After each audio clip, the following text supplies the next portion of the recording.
My boyfriend Mark sold me to human traffickers, and they were planning to harvest my organs for sale. The only complication in their otherwise straightforward plan was that I am made of paper. I don't have any organs for them to take.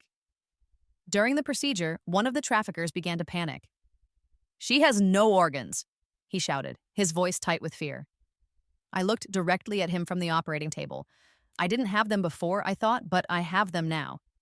There exists a very specific kind of artisan, a tradition passed down through generations known as an effigy master. We are not like the common craftspeople who fold paper offerings for funerals. Our abilities are far more profound. We possess the unique skill to seal the souls of the dead, particularly those with unresolved business, inside intricately crafted paper dolls. In doing so, we grant these souls a temporary physical vessel, a form that appears human, allowing them to fulfill their final wishes before moving on. I am the last effigy master left in the world. However, working so closely with the dead carries significant consequences. When you meddle with the natural order of life, death, and reincarnation, the universe tends to push back. It's a known fact within our lineage that effigy masters often die young. After my parents passed away, they made me swear an oath to abandon the craft.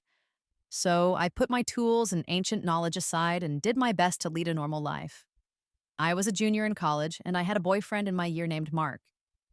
About a month ago, he asked me to go on a trip with him. We traveled for hours, ending up in a remote, almost forgotten village nestled deep in the mountains. As we stood at the edge of the village, he draped his arm over my shoulder, a gesture that once felt comforting but now seemed possessive, and pointed towards a misty valley in the distance. "Nice, huh?" he said, his voice smooth. "How about we move out here and settle down someday?" I shook my head, a feeling of unease settling in my stomach. I'm not working my ass off in school just to end up back in the mountains. Mark just smiled, an expression I couldn't quite read. The people here are so simple and honest. You'd be surprised how many people would kill to live a life like this. I didn't offer a response.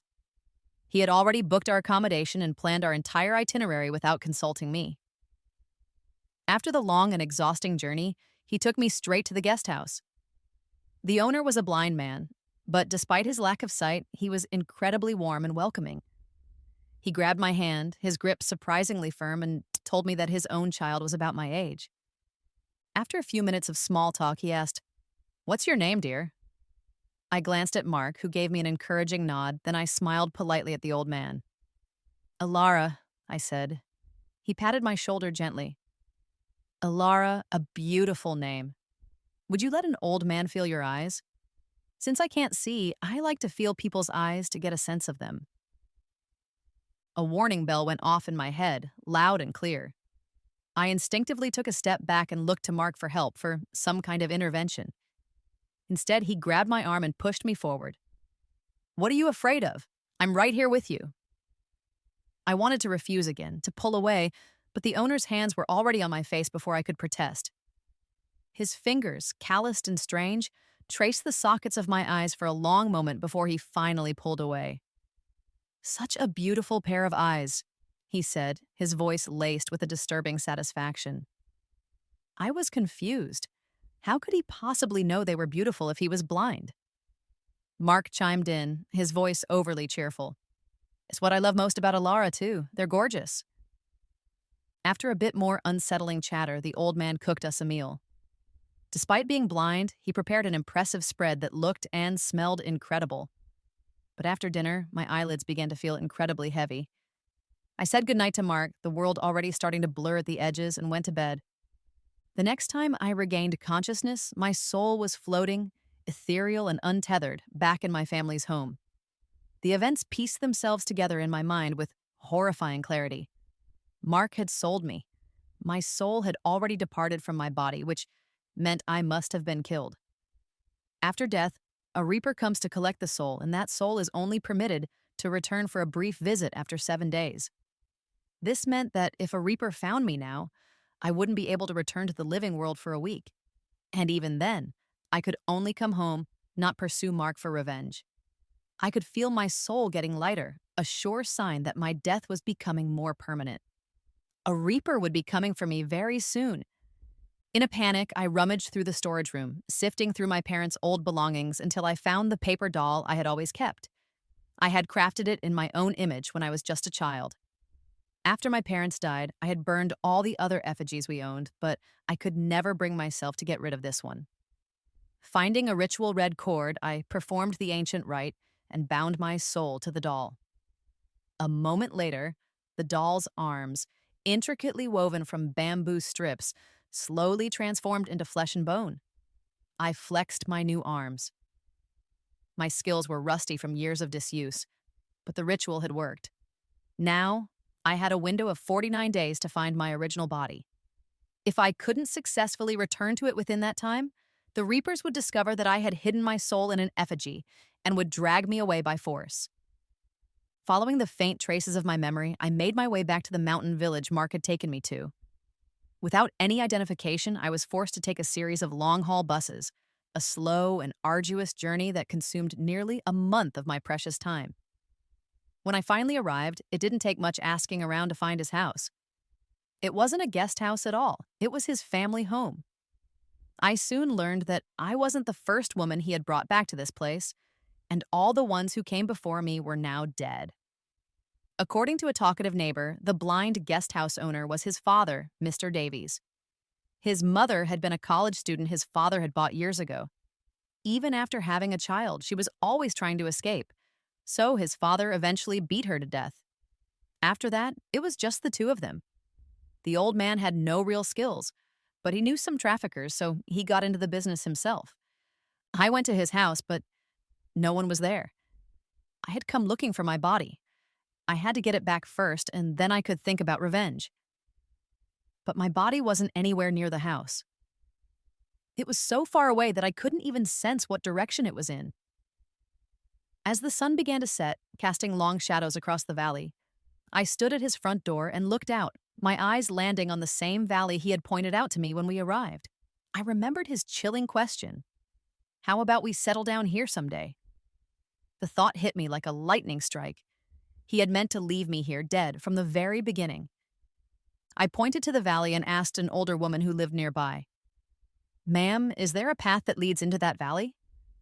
The woman shielded her eyes from the setting sun and squinted. "Oh, that? That's the Davies family's ancestral graveyard. There's only one little trail that goes up there." I followed the small, overgrown path toward their family cemetery. The sun hadn't fully set, but the dense canopy of trees on the mountain already cast a cold, dark shadow over everything. The farther I walked, the colder the air became. My effigy master's intuition, a sense I hadn't used in years, was screaming that something was deeply wrong. I stopped and looked around at the trees lining the perimeter of the graveyard. Sephora, willow, mulberry, poplar, and chinaberry, the 5 ghost trees. One of those trees might be used to protect an ancestral tomb, but all 5 planted together was a very bad sign, a configuration designed to trap souls. From where I stood, I couldn't see the full layout or how the trees were arranged. Just in case, I tied one end of a red cord to a willow branch. The cord was psychically connected to my soul. If I got trapped in a formation created by the 5 ghost trees, I could use the cord to find my way out. After another half hour of walking, I finally reached the center of the cemetery. It was a chaotic mess of crooked, toppled headstones. Dozens of spirits stared at me warily.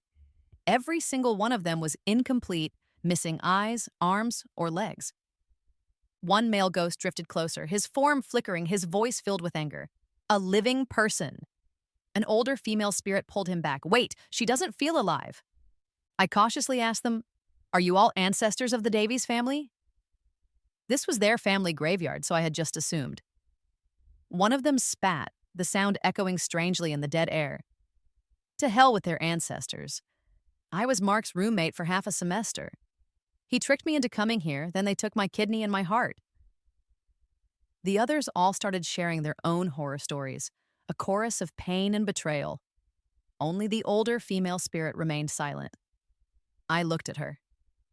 "Did Mark trick you into coming here too?" She was quiet for a long time before shaking her head. "I'm his mother." The wife Mr. Davies had bought and beaten to death. These were all people killed by that monstrous father-son duo.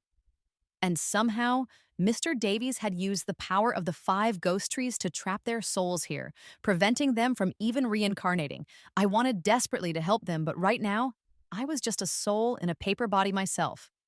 I was powerless. I scanned the area frantically. Have any of you seen a new body recently? It's mine. In unison, they all pointed to a fresh mound of disturbed earth. Over there! I started digging immediately with my paper hands. Thankfully, it wasn't buried too deep. When I finally pulled my body out of the shallow grave, I almost didn't recognize it. My eyes had been gouged out, leaving 2 empty, bloody sockets. Both of my kidneys were gone. But thankfully, most of my body was still here. It was salvageable. If I tried to force my soul back into my body now, in this state, I wasn't sure it would even take. And even if it did, the shock and pain from these grievous injuries would likely kill me all over again. It looked like I would have to find my eyes and kidneys first, then get them reattached by the Gu family in Lingnan before I could be whole again. The Gu family were hereditary stitchers, another ancient line of artisans like effigy masters. With their special thread, they could sew not only flesh, but souls as well. I left my body there for now. I could feel a faint ethereal pull from my missing parts. My eyes were somewhere to the west. I looked at the assembled spirits. My body is broken, so I can't break this formation right now. But once I find my eyes and my kidneys, I swear I'll come back and help you all pass on. They were ecstatic at first, but their hope quickly faded. Our souls are incomplete. How can we reincarnate? I patted the head of the youngest-looking spirit, a little girl. I know a stitcher. She can make your souls whole again. We were all harmed by Mark, and I will make him pay. After leaving the old cemetery, I immediately caught a night bus heading west. My soul couldn't sense my body from a distance, but my body parts could sense each other. I cut off a lock of my hair from my original body and used its innate connection to find my eyes. 2 days later, in a small, dusty town, I finally felt the pull of my eyes get stronger. Then I saw him, sitting at a table outside a tavern. Mr. Davies, Mark's father. He could see now, and in his eye sockets were my eyes. I deliberately sat down at a table next to him, ordered 2 bottles of beer, and pretended to be heartbroken over a recent breakup, making a small scene. He noticed me right away and struck up a conversation, his voice slick with false sympathy. After I faked being drunk, he led me to a house tucked away in a secluded alley. A man with a long scar on his face came out to greet him. The lock of hair in my palm began to vibrate wildly. My kidneys. Now I had found them too. The scarred man looked weak, as if he were still recovering from a major surgery. When he saw me, his eyes lit up with a predatory gleam. "Mr. Davies, who's this?" Mr. Davies gestured at me with a smirk. "Found a new one. This girl looks healthy. We can carve her up and sell the parts for a good price. We both spent a lot on our recent transplants." Without another word, the scarred man grabbed me and dragged me into a back room. It was a makeshift operating room, stained and sterile. So this was one of their bases. He gave me a shot of what he thought was an anesthetic and started cutting into my stomach. As a paper doll, I felt nothing. A moment later, the scarred man looked at Mr. Davies in absolute terror. "Mr. Davies, this woman, she doesn't have any kidneys." I grabbed his wrist, sat up on the table, and gave him a small, chilling smile, pointing at him. I didn't before, but now I do. His face went pale. He held the scalpel up, watching me warily. I slid off the operating table, grabbed a nearby cup of water, and smeared it on my stomach. The incision sealed itself instantly, leaving smooth, unblemished paper skin. He was even more terrified now. He grabbed Mr. Davies' shirt, his voice trembling. How is that possible? Mr. Davies was scared too, but he was better at hiding it than his partner. I didn't have time to waste. While they were still frozen in fear, I snatched a scalpel and sliced open the scarred man's abdomen. Just as I was about to retrieve my kidneys, Mr. Davies snapped out of his shock and pulled the man behind him, and he straightened up and stared at me, his face a mask of cold calculation. "I don't know what you are, but you're not exactly human. You just want organs, right? I can help you pick some out." He pointed to his own eyes. "My eyes." You probably don't know this, but I just had these transplanted. I picked them out myself. I sat back down on the operating table and raised an eyebrow, motioning for him to continue. He went on, pulling a stack of photos from his pocket and fanning them out in front of me like a deck of cards. Take your pick. Whichever one you want, we can arrange it. I looked at the photos of young women, their faces smiling, oblivious. One of them was of me. I pointed to my own picture. I want her. He went quiet for a long moment, studying my paper face. My doll body was modeled after my childhood appearance, so it looked very different from the current me. He didn't recognize me at all. He sighed. Unfortunately, this woman has already been chosen. Her eyes...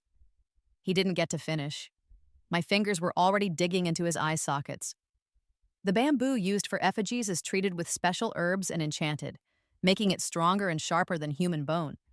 I barely had to use any force to scoop the eyes out. I carefully placed them in a small box I had prepared. What I want, I said, is this pair of eyes. My own eyes. He was already blind again, so losing his sight didn't make him lose his composure. He relied on memory, grabbing a scalpel from the nearby table and swinging it at me methodically. I stepped back, dodging his wild attack. He could adapt to the darkness quickly, but the intense pain from his fresh wounds was draining his strength. As he paused to catch his breath, I moved behind him, ready to take the scarred man's kidneys. Just as my blade was about to fall, a car came screeching toward us, crashing through the flimsy wall of the house. Mark was behind the wheel. In the back seat sat a girl. The car skidded to a stop, and the girl opened her door. She gave me a long, meaningful look, a faint, unreadable smile playing on her lips. The moment the door was open, Mr. Davies grabbed the scarred man and scrambled into the car. Mark rolled down his window and sneered.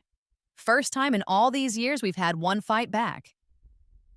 With that, he floored the accelerator, aiming the car right at me.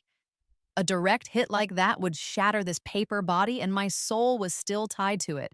My soul couldn't take another major blow. I hid the box with my eyes and darted in the opposite direction. As I ran, I quickly performed the mental severing of the red cord connecting me to the paper doll. The next second, the effigy collapsed to the ground, lifeless.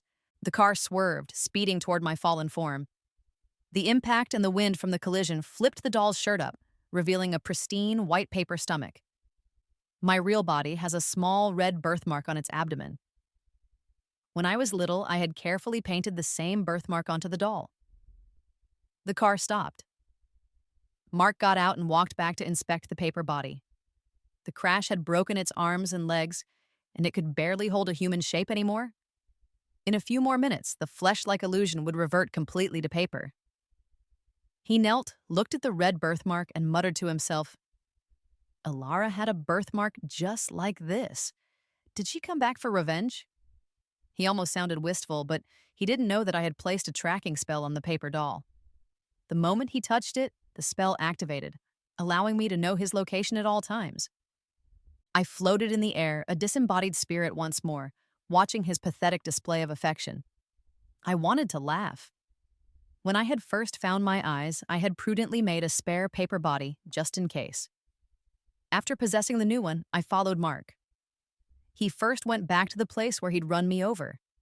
I had already retrieved my corpse, which had turned back into a simple paper doll. He just sat there on the ground, stunned.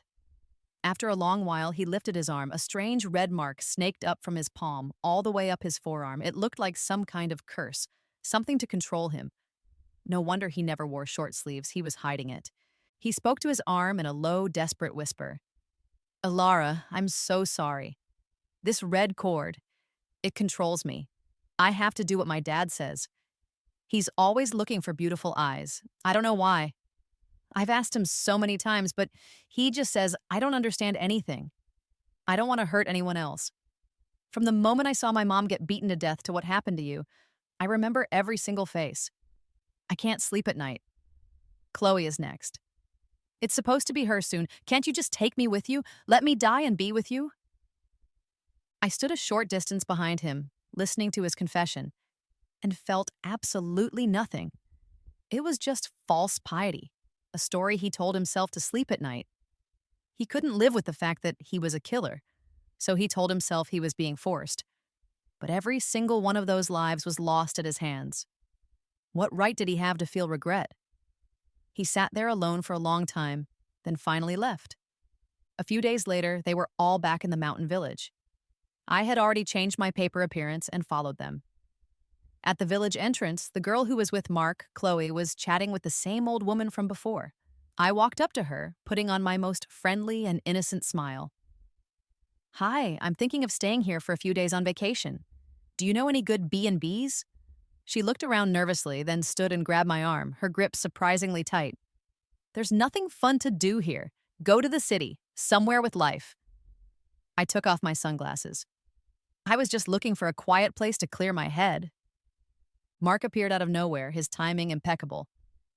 "Then you've come to the right place. I know a guest house." He turned to the girl. "Chloe, why don't you take her over?" Mr. Davies was blind again. His eye sockets hadn't healed, and he groaned in pain all night. The scarred man's wound hadn't fully closed either. I sat in the courtyard with Chloe, making small talk. Mark sat nearby, supposedly keeping us company, but really, he was watching us. The girl's name was Chloe, the one Mark said was next. She'd graduated 2 years ago. Her first job hadn't worked out, and she met Mark while she was out drinking to blow off steam. They got together, and she quit her job. Mark gave her plenty of money and sent her on trips all over. A few days ago, he'd told her he was stressed and wanted to go somewhere to relax for a few days, so they came back here together. I thought he'd moved on seamlessly to his next target, but it turned out he targeted multiple people at once. He just decided to come after me first. I looked up at the night sky, at the few lonely stars scattered across the inky blackness. Chloe said, "I'm so glad I have Mark. He gave me a reason to live. What about you, Sarah?" "My reason for living." I glanced at Mark. I didn't even know if I was going to survive this ordeal, let alone have a reason for living. If there was one thing I wanted to do right now, it was to get my body back, free the souls in the Davies family graveyard, and butcher Mark and his entire family. I shook my head. "I don't know, that's what I'm trying to find." Her face lit up and she grabbed my hand. "You need to see the world. You came here and saw this quiet, peaceful life. But you should go to the big cities and see the nightlife too. Trust me, you should go." As she said this, she squeezed my hand hard, pressing something small and cool into my palm. She shook her head slightly, signaling me not to look at it yet. I closed my fist around it and nodded. Did she know something? Was that why she was so insistent that I leave immediately? "What about you? When are you going?" She smiled, a look of sad resignation on her face. "I'm different. I've already found my purpose." Mark must have gotten tired of our chatter. He brought over 2 glasses of water. He took Chloe's hand. "Here, have some water. It's time for bed." I took the glass and sniffed it gently, a very faint medicinal smell. It was probably the same sleeping drug they'd used on me. I shrugged. "You're not supposed to drink water before bed. You'll be all puffy in the morning." I reached for Chloe's glass, but she pulled it away. "I don't care about that. You don't have to drink it, though." But after saying that, Chloe didn't drink right away. She just stared into the glass, silent for a long moment. Finally, as if she'd made up her mind, she downed it in one gulp. After drinking, she stood up, ready to go back to her room with Mark. But Mark was still staring at the glass of water in my hand. It seemed he wasn't leaving until I drank it. But I was a paper doll now. The drug wouldn't affect me. I smiled and took a sip. "Oh, what the hell? I'm on vacation. Who cares if I'm a little puffy tomorrow?" Only then did Mark smile. As Chloe took a step, she turned back and smiled at me. "You remind me of someone." "A friend of yours?" She shook her head. "No, someone who's in the same boat as me. We were in the same boat. We both thought we'd found the love of our lives, only to find out he just wanted us dead. And now I had no idea how to warn her." I didn't say anything else and went to my room. After locking the door, I checked every corner of the room for cameras. Once I was sure it was clear, I crawled under the covers, turned on my phone's flashlight, and opened my hand. It was a tiny flash drive. I found an adapter for my phone and plugged it in. It was filled with photos and audio recordings, all damning evidence of Mark and his father's human trafficking ring. Even though I was made of paper, a chill ran through me, a cold that seeped deep into my soul. They had already hurt so many people. Chloe was next. She must have suspected as much, which is why she gave me the flash drive. I'd only been looking for a minute when I heard Mark and his father talking in the next room. His father said, "That woman you brought back before, the one who gouged out my eyes, she might not be dead. This time with this new girl, make sure you do a clean job." Mark replied, "Her kidneys were gone and she still wasn't dead. That's impossible." There was a short silence, then Mark said, "Dad, what is it you really want? You keep having me get you new eyes, one pair after another. Why isn't a single one good enough? You have to change them every few months. What are you looking for?" Mr. Davies shot back, "I have my reasons. You just do as you're told. Besides, where do you think all the money you're spending comes from? It's from selling the other organs." "But I don't want to do this. You've got me tied to some damn curse to control me. Is that what a normal father-son relationship looks like?" Then came the sharp sound of a slap, followed by Mr. Davies's yelling. "What do you mean control you?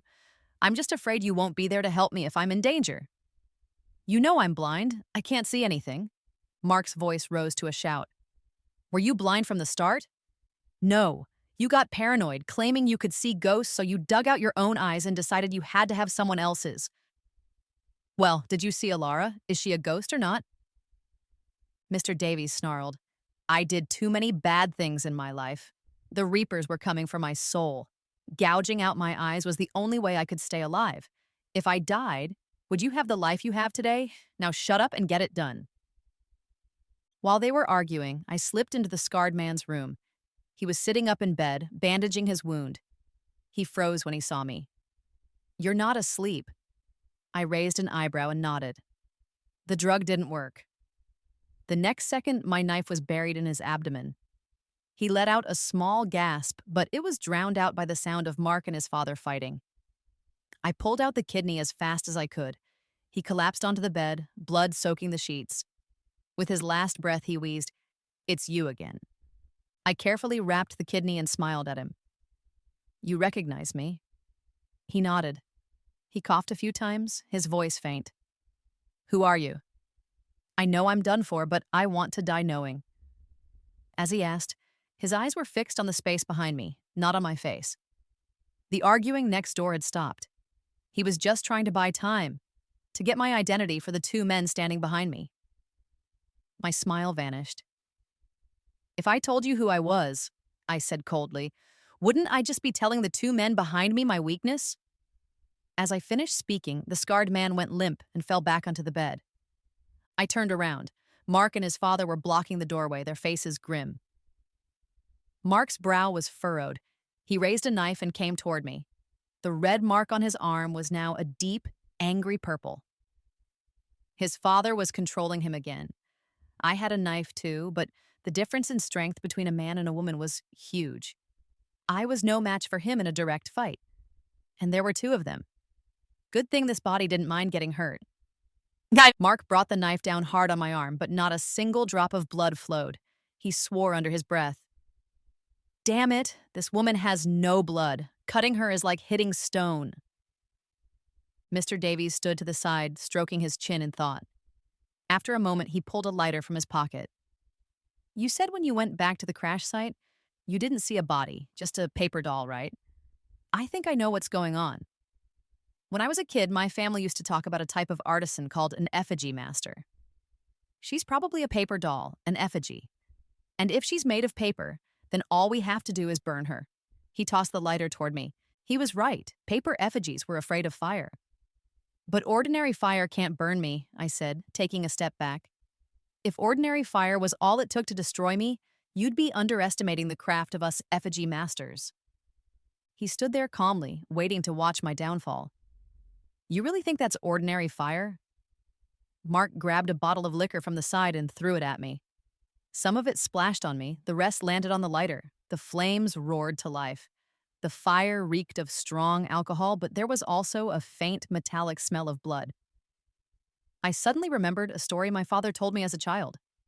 In this world, besides effigy masters, there were also stitchers, corpse drivers, and executioners. All four professions dealt regularly with the dead. Executioners were special. Their job was to kill people, so they had to have an incredibly strong life force, or yang energy. Liquor brewed with the blood of an executioner could destroy most spirits. I asked tentatively, "An executioner?" Mr. Davies tilted his head back proudly. "My ancestors were indeed executioners, but by my generation there isn't much of that bloodline left. I've done too many evil things. I started seeing the ghosts of those I'd killed, and eventually, I even saw the reapers. So I took out my own eyes and brewed this bottle of liquor, just for dealing with spirits like you." The fire spread along the alcohol splashed on my body. Soon, a large hole burned through my ankle. I turned, grabbed the scarred man's body, and threw it into the fire, extinguishing some of the flames. But he was already dead. A spirit would be terrified of this potent fire, but his physical body did nothing to stop the flames. Mark tried to pull the body out, but it was instantly consumed by the fire. I saw it clearly, the man's soul writhing in the flames, screaming as it was annihilated. I had my kidney back. If I abandoned this body now, I wouldn't be able to take the kidney with me. I'd have to come back for it later. By then, they would be prepared. And if I left, who knew if they'd destroy the kidney? It was a risk I couldn't afford to take. As I hesitated, Chloe lunged forward, slashing at Mark's throat with a knife. Mark reacted instantly. The moment the blade touched his skin, he spun around and threw Chloe to the ground. She was fast, too. She flipped the knife in her hand and threw it, hitting Mark square in the stomach. But she'd drunk the drug, and her strength hadn't fully returned. The wound wasn't fatal. She started beating at the fire with her body, screaming, "Go, just get out of here and I'll have no regrets." She was a living person, immune to the spiritual fire. The only thing that could hurt her was the heat. She grabbed my ankle. I know you're Alara. I know you're not normal. You have to get out of here alive." She looked up at me, her eyes filled with determination. "Use my body as a bridge. Get out." Seeing the unshakable look in her eyes, I didn't hesitate. I stepped on her back and leapt over the fire. Mark was injured and his father was blind. I used all my strength to knock them down, then turned and pulled Chloe up and we ran. Her legs were still weak and she couldn't run fast. She finally stopped, panting. "You go on. I don't think I can." In the distance, 2 beams of light from flashlights were heading our way. It was Mark and his father. Things had gone too far. Either they killed us or we escaped and called the police. Neither side was going to let the other live. I grabbed Chloe's hand. "Just a little farther. Once we get into that mountain, I can get my body back. Then we'll have a fighting chance." I led her into the Davies family graveyard. Mark's mother saw me and was both shocked and overjoyed. "You really came back? Does this mean these children can finally be saved?" Before I could answer, Mark's former roommate said, "Look at her wounds. She probably just escaped herself." I didn't have time to explain. I went straight to where I had hidden my body. I had used a special method to preserve it, keeping it from rotting. Only with my body could I use the more powerful arts of an effigy master. Ignoring the open wounds, I put my eyes back in their sockets and stuffed the kidney back inside my torso, not even caring if it was in the right place. I cut the connection to the paper doll and merged my soul with my body. The moment my soul entered my flesh, an overwhelming wave of pain crashed over me. I collapsed to the ground, curled in a ball, unable to stand. Chloe helped me up, asking gently, "Are you okay?" I tried to open my eyes, but my vision was a sea of red. I touched my face. Blood was streaming from my eyes. My body was too badly damaged. Just then, Mark and his father arrived. I had no other choice. I tore off pieces of paper from the now discarded doll and used them to temporarily seal my wounds. The pain finally subsided a little. The spirits all snarled at the sight of Mark and his father, but ghosts couldn't touch the living. When Mark saw me, he froze. He looked me over and over again before finally asking, "Are you really Alara?" I laughed coldly. Chloe never met me, but she knew who I was at a glance. "And you're only just now recognizing me?" He looked completely lost. I thought they were lying to me. He took a step forward as if trying to win my favor. "Alara, I didn't mean to hurt you. He made me do it." It didn't matter anymore. I didn't want to hear his story. All I knew was that I had died at his hands. In this world, there is nothing more final than death. I gripped the knife in my hand, steadying my breath. Save your excuses for the devil when you get to hell. With that, I threw the two knives in my hands with all my might. Effigy masters are experts at cutting paper and splitting bamboo, which is why scissors are our best weapon. But I didn't have any scissors. So I had tied two knives together with a red cord to be used like a pair of shears. Any pair of scissors wielded by an effigy master has the power to cleave through evil. Mark tried to dodge, but he wasn't fast enough. One of the knives plunged deep into his chest. The other knife, which had been aimed at his father, was deflected and sliced through a nearby willow tree. The tree snapped in two, breaking the soul-trapping formation around the cemetery. I yanked on the red cord, trying to pull the knife back, but Mark, suddenly controlled by his father, gripped the blade tightly. Mr. Davies produced a bow and arrow from nowhere. He located me by sound and slowly drew the bow. The arrow radiated an intense, malevolent energy. Leo's mother cried out in alarm. "That's a bow passed down from his ancestors. It's killed countless people and it's made to destroy spirits.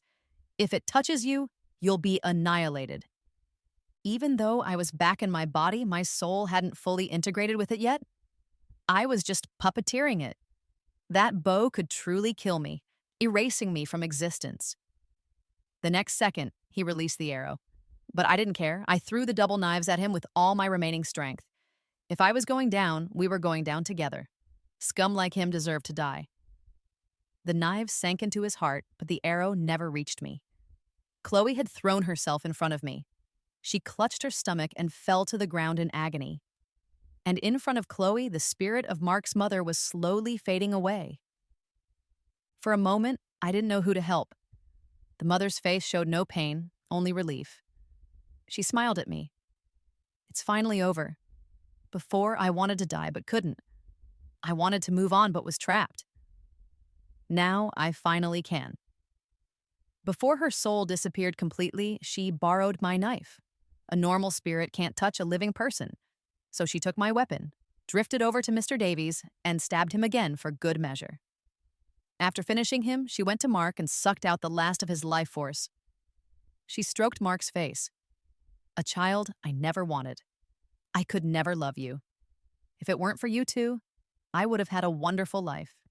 A good job in a big city. Not dying in a tiny mountain village trapped in this godforsaken cemetery for 20 years. Mark and his father were now spirits, staring at the other ghosts in disbelief. She looked like she wanted to cry, but as a spirit, she had no tears. She looked at the other souls. "What are you all waiting for? You can get your revenge now." After speaking her last words, she faded into the night sky. The other spirits swarmed, mercilessly beating the souls of Mark and his father. I held Chloe in my arms. She had taken the arrow for me. While Mark's mother had blocked the spiritual malice, Chloe had taken the physical impact of the arrow. I tore more paper from the effigy and tried to patch her wound. "Why were you so stupid? We just met. Why would you take an arrow for me?" She saw the bodies of Mark and his father and just kept smiling. She struggled to tear open the inner layer of her shirt, revealing a carefully protected ID card. "Because I'm a police officer," she whispered. I opened the ID and stared at it, my nose stinging. Because she was a police officer. She wiped a tear from my eye. "Ever since I was in the academy, I swore I would catch the traffickers who sell women. Women shouldn't be commodities. No person should be for sale." I nodded, but out of the corner of my eye, I saw two figures dressed in black and white. It must be the Reapers, black and white impermanents, drawn by the crowd of souls. I grabbed Mark's former roommate. "You've all had your fun. Leave the rest to me." Mr. Davies' soul was beaten senseless, and Mark's wasn't much better. I took the paper doll I'd used before and fashioned it into two smaller figures. As I worked, I kept an eye on the Reapers. They stood in the distance, just watching me, not making a move. Since they weren't intervening, I carried on. I forced the souls of Mark and his father into the two small paper dolls. Before the bamboo could even harden into bone, I bit my finger and drew a spell with my blood, using the secret art of the effigy masters. Then I lit the dolls on fire. Their souls turned to ash along with the paper. When the last spark died out, the Reapers finally approached. White Impermanence said, "Annihilating them like this will bring you karmic retribution." Seeing them utterly destroyed, I finally breathed a sigh of relief. The real karmic retribution would be letting them reincarnate.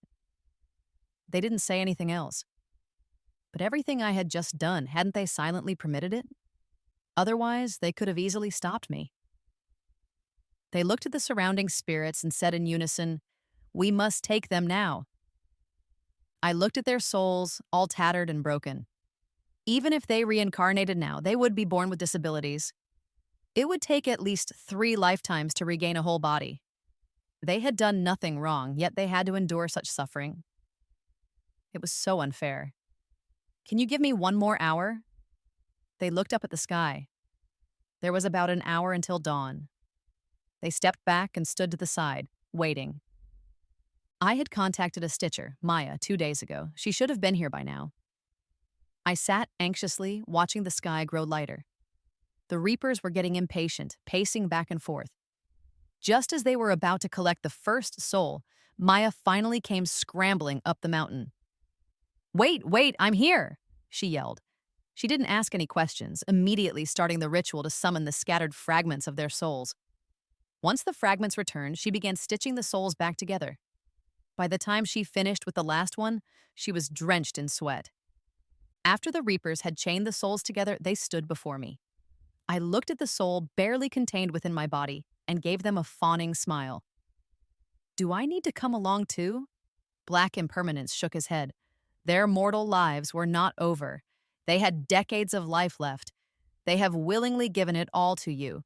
I turned my head slightly and looked at Mark's roommate, at the 7-year-old girl, at the young woman in her 20s. They all nodded together, smiling. "Thank you." I tilted my head back, fighting to keep the tears from falling. It should have been a happy moment, but why did I feel like crying? One by one, they said their goodbyes and left to begin their next lives. And I would live on for them. After they were gone, a ray of sunlight pierced through the clouds, falling on our faces. Maya looked at her watch. "That's weird. The sun rose almost half an hour later than usual today." I nodded. "Yeah, because some kind-hearted people gave us a little more time." She turned and smiled at me. "You idiot. Getting sold by your own boyfriend and ending up in this mess. How are you going to face my brother now?" I laughed. "Why would I need to face your brother?" She tapped me on the head. "Dumbass. Didn't our parents arrange for you two to get married?" Her tap was just enough.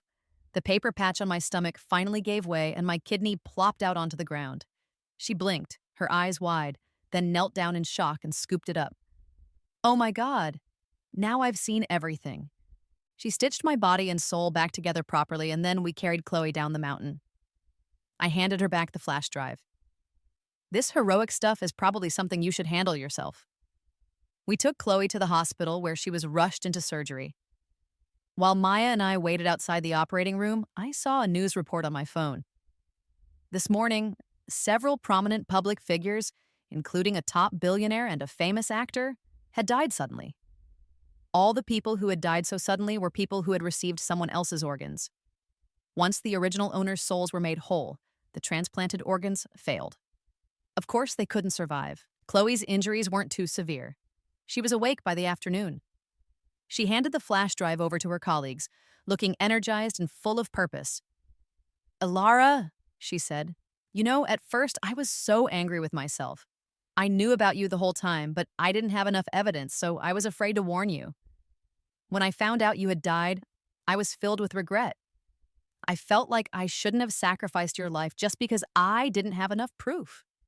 But that day, when Mark drove me to go rescue his father, the moment I saw you, I just had this feeling. I knew it had to be you. I'm so glad you're not dead. I would have regretted it for the rest of my life." I smiled and tucked her in. "You don't need to regret anything. Sacrificing me was worth it. You did the same thing, didn't you? You walked right into the lion's den to turn the tables." She smiled back. "I believe that wherever there is darkness, there is also light. And that light will only get brighter." She herself was a ray of light,